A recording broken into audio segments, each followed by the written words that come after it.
트럼프 미국 대통령이 모든 수입 자동차에 대한 고율 관세를 발표하면서 코스피가 하락권을 만들고 있습니다. 자동차주를 중심으로 시총 상위주 대부분이 약세 보이는 가운데 삼성전자만 상승세입니다. 현대제철이 업황 악화로 창사 이래 처음 인천공항 철근 생산 라인의 셧다운을 결정했습니다. 노사 갈등과 관세 부담 속 미국 등 해외 생산 비중을 높일 거란 관측도 나옵니다. 서울에서 토지거래 허가 구역으로 재지정된 지역의 아파트 값이 이번 주 하락 전환하거나 상승폭을 줄였습니다. 다만 규제를 피한 인근 지역은 상승세가 유지됐습니다.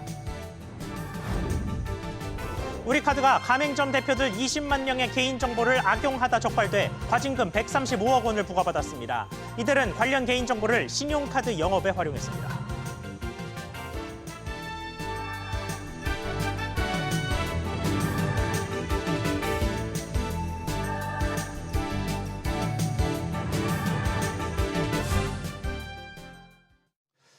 여러분 안녕하십니까? 코스피가 개장 이후 줄곧 하락세를 벗어나지 못하고 있습니다. 역시나 미국이 원인입니다. 도널드 트럼프 미국 대통령은 다음 달 2일 관세 부과를 재확인하면서 자동차에 대해서 25%의 고율 관세를 먼저 발표했습니다. 시장 상황 먼저 짚어보고 각 기업별의 대응 움직임 하나하나 전해보겠습니다. 이한나 기자. 네, 이한나입니다. 네, 코스피 흐름부터 알려주시죠. 네, 오늘 2시 55분 기준 2600선에서 등락을 거듭하고 있습니다. 미국의 관세 부과 소식에 위험 회피 심리가 높아진 모습인데요. 개인이 1,800억 원가량 매수 중이지만 외국인과 기관이 각각 1,100억 원, 1,500억 원가량 동반 매도 중입니다. 같은 시간 코스닥 역시 외국인과 기관이 각각 약 500억 원, 130억 원씩 동반 매도하면서 전장보다 1% 넘게 하락 중입니다. 장 초반 1,470원대로 상승했던 원달러 환율은 1,465원 수준에서 거래되고 있습니다. 네, 역시나 자동차 관련주가 크게 흔들리는 모습이죠. 네, 그렇습니다. 이 트럼프 대통령의 자동차 관세 발표에 불안감이 커지자 현대차와 기아는 장 초반보다 하락폭을 키웠습니다. 현대차는 전장보다 4.05% 하락, 기아는 3.25% 떨어져 거래 중입니다. 2차 전지주도 크게 하락 중입니다.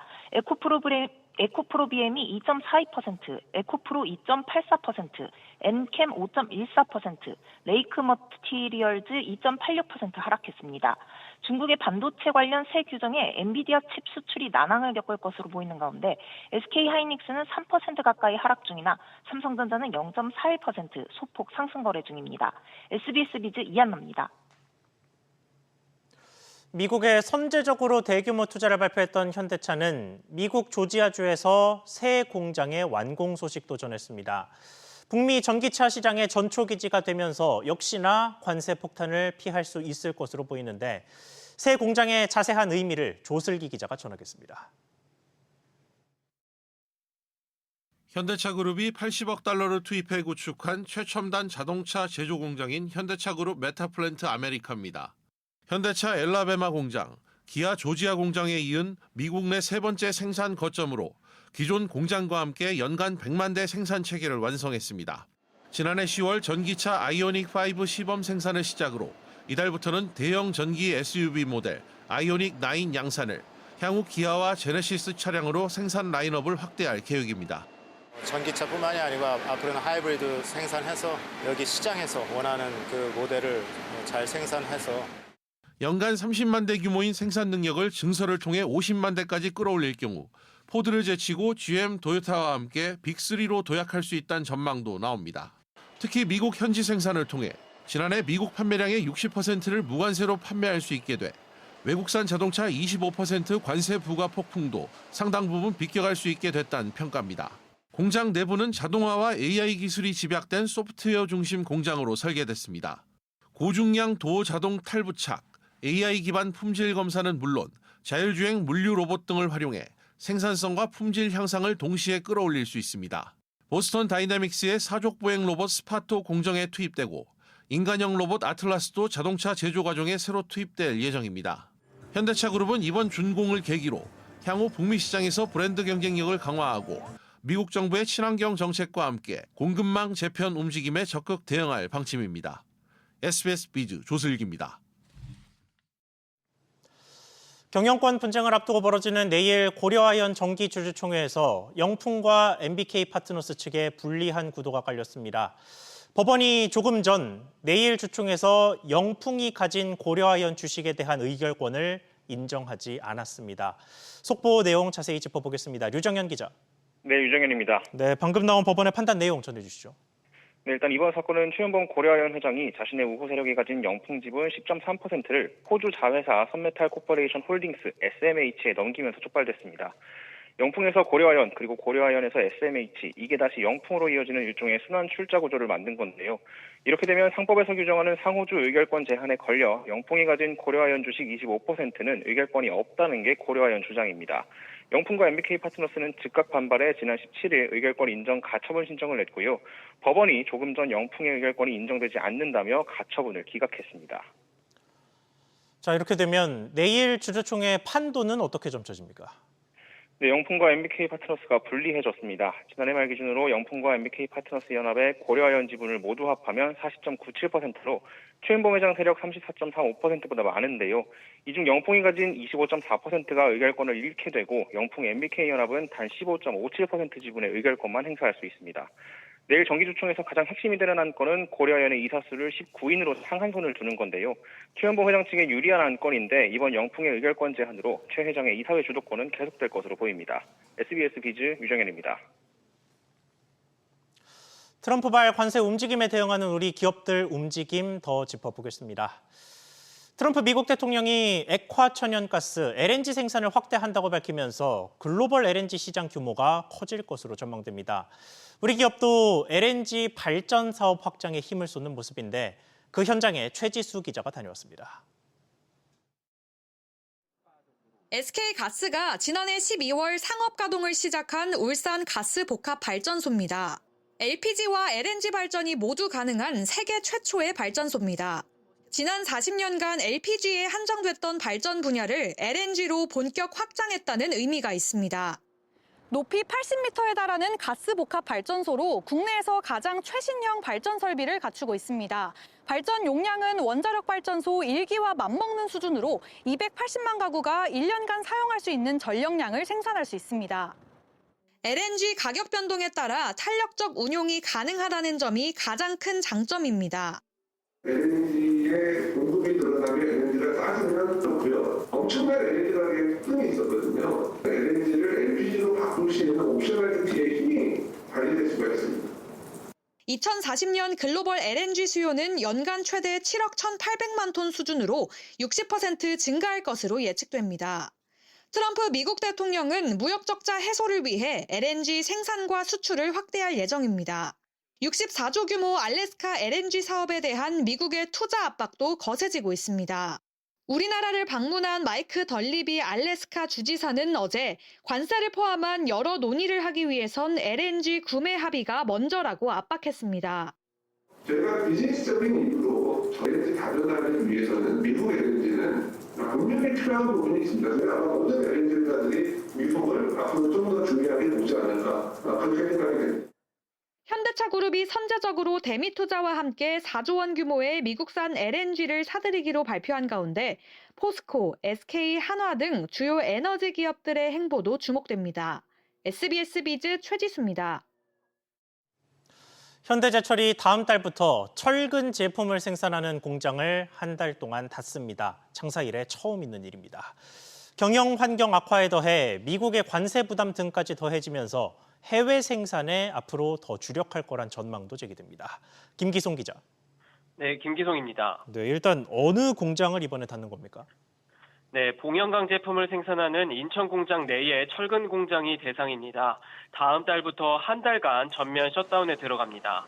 현대제철이 사상 첫 전면 셧다운이란 결정을 내린 건 국내 건설 경기가 크게 나빠지면서 수요가 줄었기 때문입니다. 수요가 감소해서 가격을 낮추는데 이 철근 가격이 손익분기점을 밑돌면서 생산할수록 손해가 쌓이는 게 현재 업계 상황입니다. 현대제철 측은 시장 상황에 따라 셧다운 기간을 조정하겠다는 방침입니다. 네, 장기적으로는 국내 생산의 감소가 고착화될 가능성도 제기되고 있죠. 그렇습니다. 중국산 저가 공세로 힘들어서 희망퇴직까지 단행하는 처지에서 노사 갈등은 계속되고 있고요. 또 미국 정부가 수입 철강 제품에 25% 관세를 부과하겠다고 선언하면서 국내 생산에 대한 부담은 커지고 있습니다. 해외 생산 비중을 점차 높여나갈 것으로 전망되는 이유인데요. 이미 대미 투자 계획의 일부로 미국의 자동차 강판 특화 전기로 제철소를 건설하겠다고도 밝혔습니다. 규모만 8조 5천억 원으로 생산되는 자동차용 철강제 양만 270만 톤, 그러니까 국내 생산의 절반에 달합니다. 국내 노조 리스크를 피하면서 관세도 면제받는 효과를 거둘 수 있어서 해외 생산 거점 확대라는 방향성에 힘이 실릴 것으로 보입니다. SBS 비즈 김기송입니다. 한화세미텍이 SK하이닉스와 반도체 관련 장비의 추가 공급 계약을 체결하면서 한미반도체의 독점 체제에 균열이 커지고 있습니다. 한화세미텍은 여기서 멈추지 않고 대거 인력 보강에 나서면서 정면 승부를 예고하고 나섰습니다. 김동필 기자. 네, 김동필입니다. 네, 먼저 추가 수주 소식부터 전해주시죠. 네, 지난 14일에 이어 오늘까지 연속으로 수주에 성공한 건데요. 한화세미텍은 오늘 SK하이닉스와 210억 규모 TC본더 공급 계약을 체결했다고 공시했습니다. TC본더는 열압착 방식으로 가공이 끝난 칩을 회로 기판에 부착하는 장비로 HBM 제조 핵심 장비로 꼽힙니다. 한화세미텍 관계자는 이번 추가 수주에 대해 기술력과 품질의 우수성을 인정받았다라고 자신했습니다. 그리고 한화에서 인력 보강에 나섰다는 대목도 보죠. 어떤 인력을 채용하는 겁니까? 네, 반도체 후공정 등 기술 전문가와 특허 소송 전문 변리사 등 채용을 진행하고 있는데요. 우선 최적화 설계와 소프트웨어 개발 등 TC본더 반도체 후공정에서 다방면에 경력 있는 기술자 영입에 나섰습니다. 한미반도체 등에 비해 후발주자인 만큼 TC본더 기술력 및 생산성 향상과 분량 절감 등을 위해 관련 경력자 영입에 나선 것으로 보입니다. 실제 기존 TC본더 공급망을 독점해온 한미반도체 곽동신 회장은 후발업체와는 상당한 기술력의 차이가 있다라고 자신하기도 했었습니다. 현재 양사는 특허 소송도 진행하고 있는데요. 한미 측은 이직한 직원 등을 통해 한화세미텍이 핵심 기술 특허를 침해했다고 소송을 제기한 상태입니다. 관련 신경전도 치열한 만큼 한화세미텍도 반도체 특허 소송 전문 변리사 채용에 나서면서 본격적으로 대응할 예정입니다. SBS 비즈 김동필입니다. 이어서 산불 상황 보겠습니다. 경북 북부 지역의 산불이 본격적으로 동해안까지 번질 기세입니다. 5mm 내외의 약한 비가 내린 뒤에는 차고 건조한 북서풍이 불어올 것으로 예상돼 그나마 지금이 진화적기라는 지적도 나옵니다. 송태희 기자. 네, 일단 사상자 규모와 진화 상황 먼저 살펴보겠습니다. 네, 중대본은 오전 6시 기준 26명이 숨지고 30명이 중경상을 입었다고 밝혔는데요. 추가로 경북 영덕에서 실종됐던 60대 산불 감시원이 숨진 채로 발견됐습니다. 경북 지역 사망자는 23명으로 늘었습니다. 경북 지역 평균 진화율은 44.3%로 절반에도 미치지 못합니다. 특히 서풍을 타고 동해안 쪽으로 바람이 불면서 불이 번지고 있습니다. 진화율이 영덕은 10%, 영양은 18%에 그치고 있다는 점이 우려됩니다. 소방당국은 이번 의성 산불 확산 속도가 시간당 8.2km로 역대 최고라고 밝혔습니다. 오늘도 바람을 타고 청송 고속도로가 양방향 모두 불에 타는 피해를 입었습니다. 안동시에서는 산불이 시내로 번지면서 해당 지역 주민들에게 대피 문자가 발송됐습니다. 아무래도 인력으로는 한계가 있으니 비와 바람, 날씨가 좀 도와줬으면 좋겠는데 날씨 상황은 어떻습니까? 네, 대구 경북에 5mm 미만의 비가 내릴 것으로 예상되는데요. 진화에는 큰 도움이 되지 않을 것으로 보입니다. 여기에 내일과 모레 기온이 떨어지면서 순간 풍속 초속 15m의 차갑고 건조한 북서풍이 다시 불어올 것으로 예상됩니다. 때문에 그나마 오늘과 내일이 이번 산불을 진화할 기회라는 지적이 나오고 있습니다. 기상청에 따르면 경북 지역에는 다음 주 일요일까지는 비 예보가 없습니다.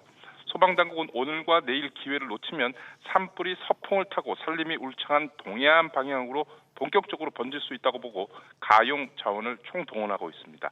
산림청은 이번 산불로 산림 피해 면적이 3만 6천 헥타르로 역대 최고라고 밝혔는데요. 이는 여의도 면적의 약 124배에 해당합니다.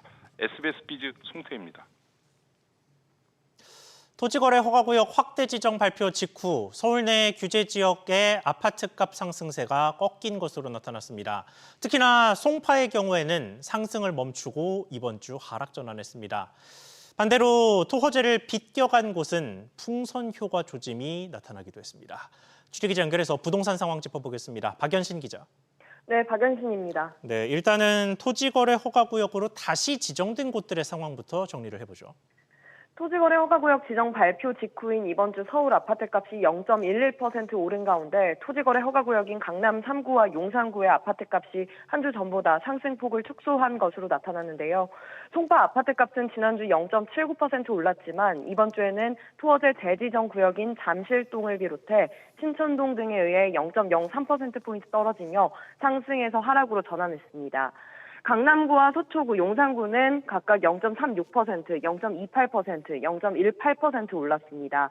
다만 상승폭은 주춤했는데요. 강남구는 지난주 0.83% 오른 데 비해 상승폭이 0.47%포인트 줄어들었고 서초구와 용산구는 각각 상승폭이 0.41%포인트, 0.16%포인트 줄어든 겁니다. 네, 그러면 토호재를 피한 지역들은 어땠습니까? 여전히 상승세를 유지 중이었는데요. 강남과 가까운 위치로 꼽히는 성동구의 경우 지난주에 이어 이번 주에도 0.3%대 상승을 보였습니다.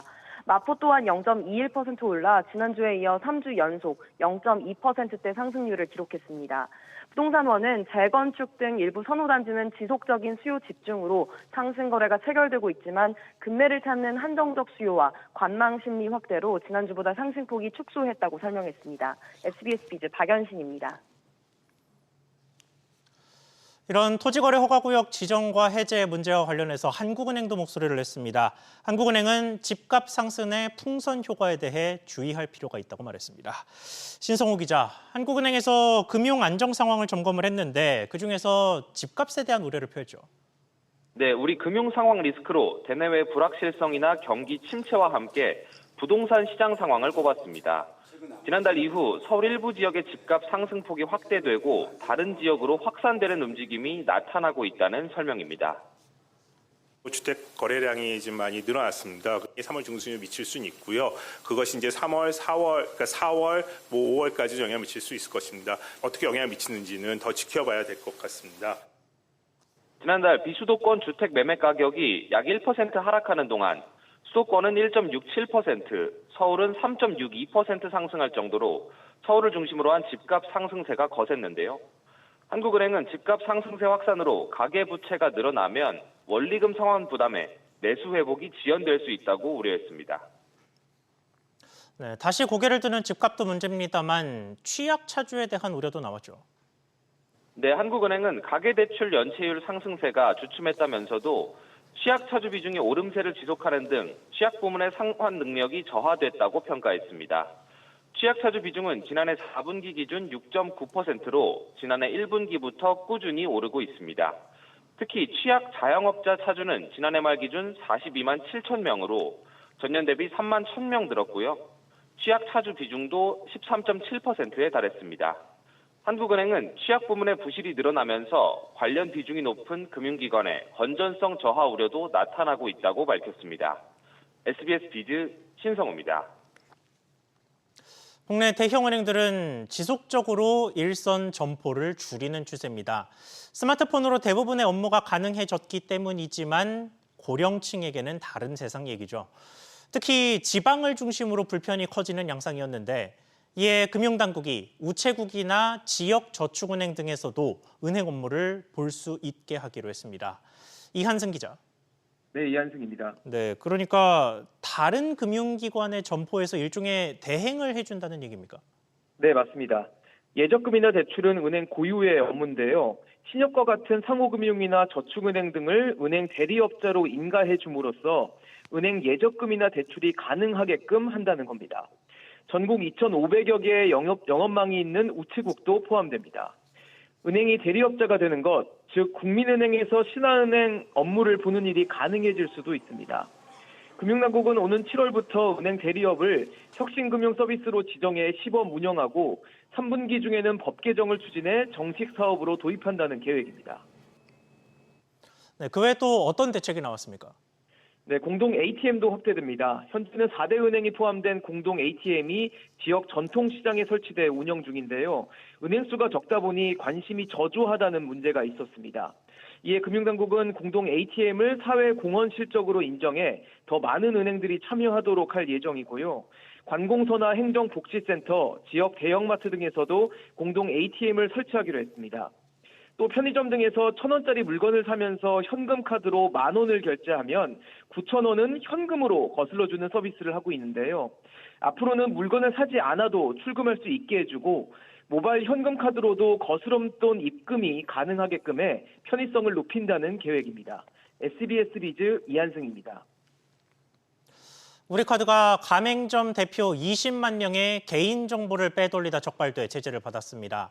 심지어 이게 개인의 일탈 수준이 아니고 우리카드 전체의 내부 통제가 작동하지 않은 것으로 나타났습니다. 김한나 기자.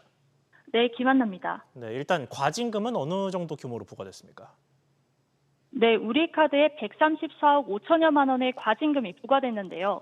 개인정보위원회에 따르면 우리카드 인천 영업센터는 지난 2022년 7월부터 지난해 4월까지 카드 가맹점의 사업자 등록번호를 가맹점 관리 프로그램에 입력해 가맹점 대표 13만 2천여 명의 개인정보를 조회했습니다.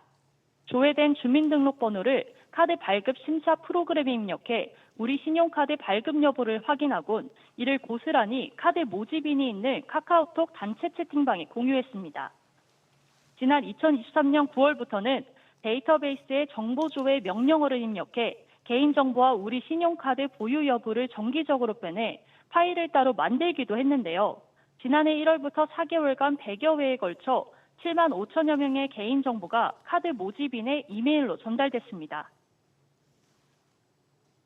최소 20만 명의 개인 가맹점주 정보가 조회된 사실을 확인을 했고 가맹점주들 중에서 약 7만 4천 명은 마케팅에 동의한 사실이 없다는 점을 저희가 확인을 했습니다. 개인정보를 수집할 때 동의를 받더라도 그 동의받은 범위를 벗어나서 개인정보를 처리하는 것은 일단 위법이다. 네, 그러면 이 과정에서 불거진 회사의 구조적인 문제는 뭐였습니까? 네, 우리카드는 영업센터 직원 업무와 무관하게 데이터베이스 접근 권한을 부여했고 가맹점 대표의 정보를 조회할 수 있게 했는데요. 영업센터에서 월 3천만 건 이상의 개인정보 조회와 다운로드가 있었지만 우리카드는 이를 점검하거나 조치하지 않았습니다. 이에 개인정보위는 우리카드가 접속 기록 점검 등과 관련해 내부 통제를 소홀히 했다고 봤습니다. 개인정보위는 본사에서의 점검이라든지 확인이 없었다며 이는 우리카드 전체의 문제로 판단된다고 설명했습니다. SBS 비즈 김한나입니다. 급하게 자금이 필요할 때 가장 먼저 떠올리는 방법 중 하나는 마이너스 통장을 활용하는 거죠. 그런데 중저신용자 대출 특화 은행으로 출범한 인터넷 전문 은행인 K뱅크가 당분간 중저신용자에게만 마이너스 통장의 문을 걸어 잠그는 것으로 확인됐습니다. 어떤 배경이 있는 건지 취재기자 연결해 보겠습니다. 오수영 기자, 일단 정확히 어떤 상품이 막히게 되는 겁니까? 네, K뱅크 신용대출 상품은 크게 5가지로 분류됐는데요. 이 중 하나인 마이너스 통장은 고신용자 전용 상품과 중저신용자 대상 상품으로 분류됩니다. 이 중 중저신용자 전용 상품만 당분간 신규 신청과 한도 증액 모두 신청이 불가합니다. K뱅크는 그동안 중저신용자 대상 마이너스 통장을 운영해왔던 데이터를 분석해서 상품을 전반적으로 리뉴얼하기로 했다면서 중저신용자의 범위부터 신용평가 기준 등 종합적으로 보고 면밀히 분석하는 데 시간이 걸릴 것으로 예상돼서 당분간 해당 상품을 아예 닫아두기로 했다고 밝혔습니다. 은행연합회 공시에 따르면 국내 영업은행들은 신용점수 하위 50% 이하를 중저신용자로 봅니다.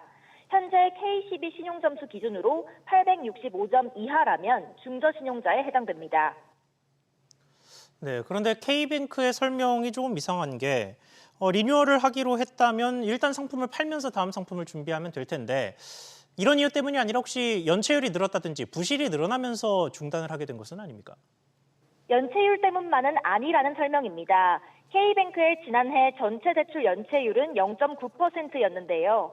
K뱅크는 중저신용자 마이너스 통장의 연체율을 따로 공개할 수는 없다면서도 전체 대출 연체율인 0.9%보다는 훨씬 낮다고 강조했습니다. 업계에선 K뱅크가 현재 카카오뱅크에 비해서는 비교적 미흡한 비금융 대안신용평가를 강화하기 위해서 이 같은 결정을 내렸다고 보고 있습니다. 신용평가 모델 강화를 위한 본격적인 작업에 들어간 것으로 보이는데요. 카카오뱅크는 카카오톡, 교보문고 등과 협력해서 독자적인 신용평가 점수를 만들어 활용하고 있는데요. 예를 들어서 KCB, 나이스 등 평가기관의 신용점수가 비교적 낮더라도 매달 꾸준히 책을 사 읽은 데이터가 누적된 고객이라면 신용대출을 받을 수 있게 되는 식입니다. SBS 비즈 오수영입니다.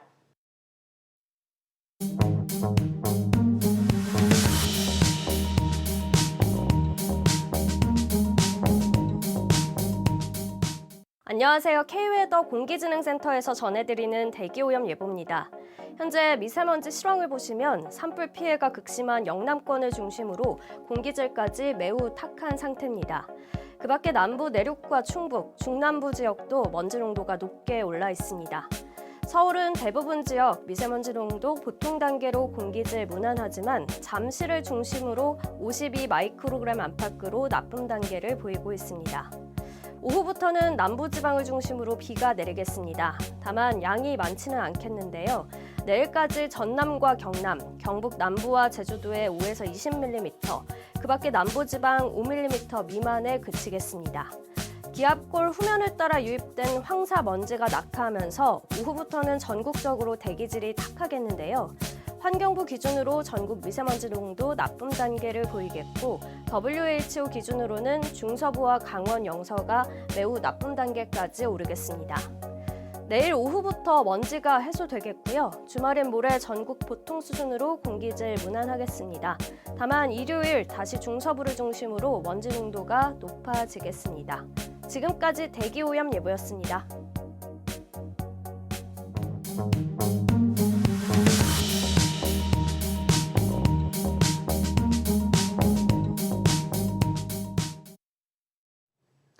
뉴스 마치겠습니다. 시청해주셔서 고맙습니다.